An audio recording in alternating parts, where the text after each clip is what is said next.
I never thought a simple phrase could feel like a bullet tearing through my chest. I think we should take a break. Those 6 words were delivered so casually, as if she were ordering coffee, but the gravity in them nearly knocked me off my feet. I stared at her, trying to find the woman I had married in her eyes, but all I found was a strange distance I hadn't seen before. It's just, I think we need some space, she added, her voice soft but firm. You know, to figure things out. My chest tightened. Figure things out. What things? I asked, though I already feared I knew the answer. She looked away, biting her lip, avoiding my gaze. Us, and everything. Life, you know. I tried to force a laugh, but it came out hollow. So this isn't about anything I did. Or anything that happened between us. Her hesitation was deafening. It's complicated. I nodded slowly, swallowing the lump forming in my throat. Okay, I said, barely above a whisper. If that's what you need. That okay. Felt like surrender, but I didn't argue. Not because I wanted to lose her, but because a part of me already knew this wasn't about space or reflection. It was about him, her ex, the one who had left town years ago, now moving back at the exact same time she decided we needed a break. The coincidence was too sharp, too deliberate to ignore. I left that night and drove aimlessly, the streets blurring through my tears. The city felt smaller, suffocating, as if the walls themselves were conspiring to remind me of my failure. Failure as a husband, a partner, a man who thought love was enough to protect what we had built. For the first few days she stayed at our apartment, claiming she needed to think, and that she'd be back soon. I slept on the couch, pretending I was fine, reading the same pages of the same book over and over, hoping I'd find some distraction in the words. But every creak of the floor, every clatter in the kitchen made my heart race, reminding me that she was there, yet not entirely hers. Then came the text. Short, cryptic, guilt-laden messages. I'm sorry. I don't know what's happening to me. Please just wait. I stared at the screen, my hands shaking, my mind racing. Wait. Wait for what? For the inevitable truth to come crashing down. I didn't have to wait long. Started with small signs. A perfume that wasn't hers, lingering faintly in the air. A receipt from a cafe across town, a place we never went. And then, one night, I saw the text notification from a number I didn't recognize flashing across her phone. Can't wait to see you tonight. Just us. Froze. My hands clenched into fists, my stomach twisting. I didn't open it. I didn't need to. I had seen enough betrayal in my life to recognize its shape, smell its stench, hear its tone. I confronted her the next morning. Who's he? I asked, my voice low, controlled but brittle. She looked up from her coffee, startled, her eyes wide. Who? The man you've been texting. The one you've been sneaking around to meet. Her hands trembled slightly. I don't know what you're talking about. I stepped closer, lowering my voice. Don't lie to me. I see the signs. Feel it. You're slipping away from me. And I know exactly who's pulling you. She sank into her chair, tears welling up. It's not like that. Not like that. I asked, incredulous. It's not like that. So meeting him at night, leaving the apartment, texting him in secret. It's not like that. Her silence was answer enough. I felt my chest tighten, my heart breaking in slow, grinding pieces. You're letting him back into your life, I said, my voice shaking with anger and disbelief. Right when I trusted you. Right when I thought we were okay. I didn't plan this, she whispered. He just came back. I don't know. I shook my head, feeling a mixture of rage and profound sorrow. You don't know. You don't know that you're betraying me every second you talk to him, every time you choose him over us. She couldn't answer. She just looked down, wringing her hands, her shoulders trembling. I decided then to stay silent, to gather my own evidence. I couldn't confront her again without proof. I became quiet, observant, cautious. I noticed her patterns. The sudden errands, the late-night drives, the hushed phone calls she tried to disguise. And I waited. One night I followed her. I kept my distance, sticking to the shadows, my heart hammering with anticipation and dread.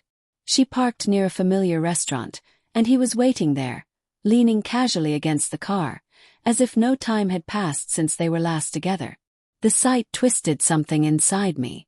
Memories I had buried, the laughter, the shared dreams, the love I thought was ours, collided with the harsh, cold reality of their reunion. She smiled at him, a smile I hadn't seen in years. A smile meant for him, not me. And in that moment something inside me broke completely. I watched them enter the restaurant together, hands brushing, bodies leaning close, faces lit by the soft glow of the interior. I wanted to scream. I wanted to run in and demand answers. But I stayed hidden, letting the betrayal wash over me like a relentless wave, powerless to stop it. Days passed, each heavier than the last. I avoided her, pretending to be busy at work, avoiding friends, drowning in the quiet torment of knowing she was slipping further away with every passing hour. I couldn't sleep, I couldn't eat, I couldn't function normally. My mind was a storm of memories and questions, replaying moments I thought were ours, twisting them into knives.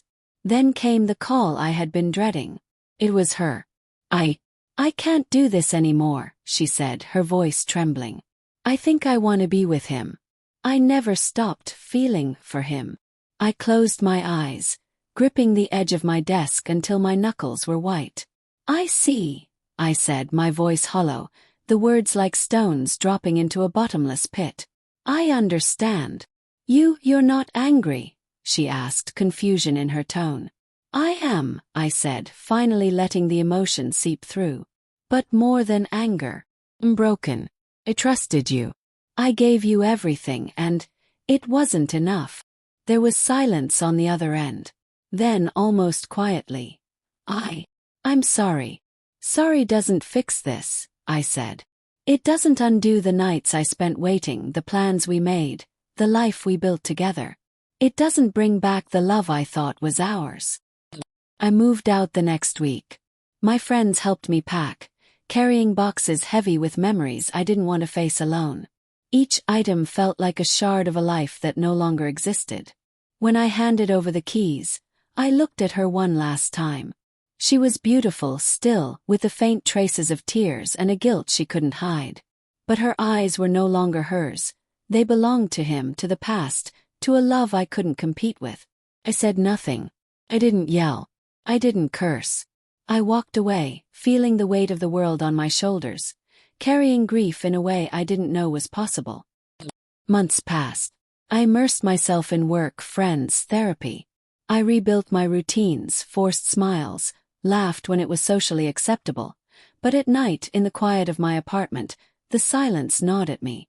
I replayed every moment, every word, every glance, wondering if there was something I could have done differently. Something that could have saved us. Then, one evening I saw them together. Not hidden, not behind closed doors, out in the open at a cafe near the park. She laughed at something he said, her head tilted back, completely unaware that I was watching. My stomach knotted, a part of me wanting to run, a part of me frozen in disbelief. I realized something that night. The betrayal wasn't just about her leaving me. It was about her choosing someone else when she had everything she needed with me. And that knowledge, as painful as it was, freed me. I didn't chase her. I didn't confront her. I walked away, finally letting go of the anger, the pain, and the dreams that no longer belonged to me. Time passed. Slowly, imperceptibly, the grief softened. I began to trust myself again, to find joy in small moments. A sunrise, a book, a friend's laughter. I discovered that life continued even after heartbreak, that love could exist in forms that didn't require betrayal. And then, one evening, I sat by the window with a cup of tea, the city lights twinkling below. I thought of her, not with anger, not with longing, but with a calm acceptance. She had made her choice. I had made mine, to survive, to heal, to reclaim my life. Sometimes I still feel the sting, the memory of that day, she said. I think we should take a break. But I also remember the strength it took to say, okay, and then to leave her behind. That strength carried me through the months, the heartbreak, the nights I thought I couldn't endure. And in that strength I found myself again. I realized the truth. Betrayal is not just about losing someone you love. It's about discovering who you are when everything you believed in crumbles. And in that discovery, I found a man who could survive anything, even losing the love of his life to someone who had never truly been his. Years later, I still walk past that cafe sometimes. I see her there, laughing with him, her hand brushing his. And I smile quietly, because I am no longer the man she left behind. I am whole even if she never was. And when the memory of that night surfaces, I don't feel pain anymore. Feel clarity. Feel freedom. Because some betrayals, as cruel as they are, have a way of showing you who you truly are, and who you're meant to become.